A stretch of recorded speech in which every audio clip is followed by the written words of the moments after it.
Welcome to Guide Guru. We hope this video helps. In this video, I will show how to replace the 2018 Subaru Forester engine air filter, updated. Open the hood, secure it, and disconnect the negative battery terminal if you prefer extra safety. This prevents accidental electrical contact.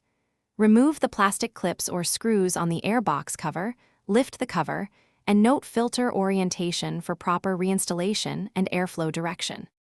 Start by removing fasteners holding the airbox cover so you can access the filter without forcing parts. Carefully lift the cover and avoid tugging on intake hoses or electrical connectors nearby.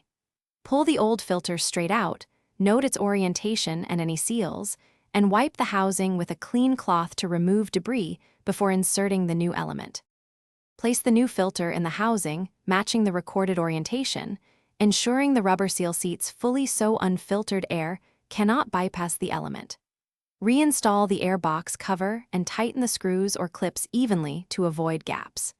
Reconnect any hoses or electrical connectors you disturbed and start the engine to confirm normal idle and intake sound. Check again for gaps after a short drive. Thanks for watching. Consider subscribing if we helped you today.